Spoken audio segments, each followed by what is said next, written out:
لا شوێنەکەن جوانترین سڵاوتان لێبێ فەرموو نێوکورتەیەک لە هەواڵەکان.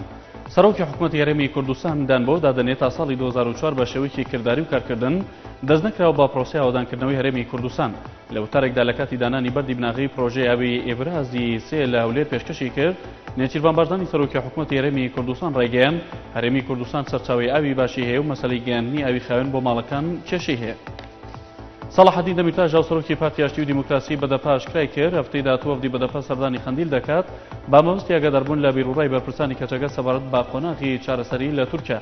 ئاژانسی ئەنادۆڵی تورکیا بڵاوی کردەوە سەلاحەدین دەمیرتاش لە میانی کۆبوونەوەیەکی ڕۆژنامەوانی لە ناوەندی ئامەدی پارتەکەیدا ڕایگەیاندووە پاکەکە ئاگاداری ناوەڕۆکی چاوپێکەوتنەکانی نێوان بەدەپۆی مراڵیە چونکە ئەو چاوپێکەوتنانە لەلایەن حکوومەتی تورکیاوە تۆمارکراوە. سنتەری میترۆ بۆ داکۆکیکردن لە مافی ڕۆژنامەنووسان ڕایدەگەێنێ. ڕۆژنامەنووسان باجی نەریتی ناشارستانی لیستە ڕکابەرەکان دەدەن و حکوومەتیشیان بەشدارە یان تەماشاکەر. لە بەیاننامەیەکدا کە کۆپێکی بۆ ناوتی نەرداوە سنتەری میترۆ بۆ داکۆکیکردن لە مافی ڕۆژنامەنووسان ئیدانی و پێشکاریانە دەکات کە لە ماوە 20 ڕۆژی بانگەشەی هەڵبژاردندا بەرامبەر با ڕۆژنامەنووسان ئەنجام دراون. سەرچاوێکی پۆلیس لە پارێزگای سەلاحەدین ناشکرای کرد ئەمڕۆ دوو بۆمبی چێنراو لە بەردەم مزگەوتی لە باشووری خەزای سامەڕاتەقیەوە و لە ئەنجامدا 25 کەس بوونە قوربانی.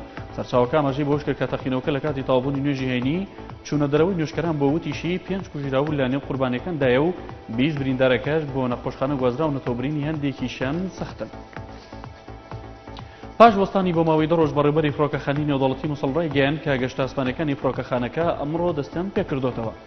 لە لێدوانێکدا بۆ سۆمرێنی وزحای دەر محەممەد عەلی ئاماژەی بۆ کرد کە فڕۆکەخانەی مووسڵ ئەمڕۆ پێشوازی لە یەکەم فڕۆکەی تورکیا کرد کە زۆربەی سەرنشینەکانی هاوڵاتی پارێزگای نینەوە بوون. وتیشی بەهۆی کاری چاکسازی و بە ماوەی 2 ڕۆژ فڕۆکەخانەکە داخرا بوو. ئاژانسی هەواڵی کورتپا بڵاوی کردەوە لە چەند ڕۆژی ڕابردوودا دۆ هاوڵاتی کورد بە بڕیاری دادگای باڵای ئێران لە زیندانی دیزل ئابادی کرماشان لە سێدارە دراون. ئاژانسەکە بڵاویشی کردەوە بەرپرسانی دادوەری ئێران و کاری جێبەجێکردنی بڕیاری لە سێدارەدانی ئەو دوو هاوڵاتی کوردەی بۆ ئەنجامدانی کوشتنی ئەنقاز گەڕاندوێتەوە. فرانسۆ هۆڵاند سەرۆکی فەرەنسا ڕایگەیاند ڕەزامەندی نیشانداوە تا چاوی بە سەرۆکی نوێران بکەوێت لە پراویزی کۆبوونەوەکانی کۆمەڵی گەشتە نەتەوەیەکگرتوەکان لە هەفتەی داهاتوودا.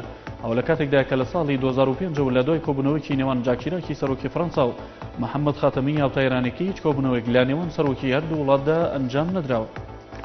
ئەمینداری گشتی ڕێکخراوی ناتۆ ڕایگەیاند پێویستە ئەگەری ئەنجامدانی هێرشی سەربازی بۆ مامەڵەکردن لەگەڵ قەیرانی سووریا وەک گەگەرێکی بەهێز بهێڵڕێتەوە. ئەندریاس فۆگ راسمۆنس ئەمینداری گشتی ناتۆ ڕایگەیاند با مەبەستی بەرەو پێشبردننی پرۆسی سیاسی و دیپلۆماسی بۆ چارەسەرکردنی قەیرانی سووریا ئەگەری وەشاندنی گورجی سەربازی وەک ئەگەرێکی بەهێز بهێڵڕێتەوە. باراک ئۆبامای سەرۆکی ئەمریکا ڕایگەیاند ئەستەمە بڕوا بەخۆت بهێنی جەنگی سووریا کۆتایی پێبێت و بە شارەسەدیشدا دەسەڵاتدا بمێنێتەوە. ئۆباما بە کەناڵی تەلەڤیزۆنی تیلیمۆندۆی ئیسپانی ڕایگەیاند بەبیری هیچ کەسێکدا نایەت جەنگی سووریا کۆتایی پێات بێتەوە شارەسەدیش لە پۆستەکەیدا مابێتەوە.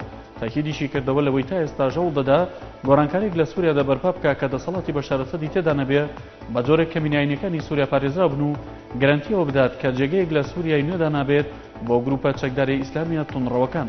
کورتێک لە هەواڵەکانتان پێشکەش کرا شاد و بەختەوەر بن.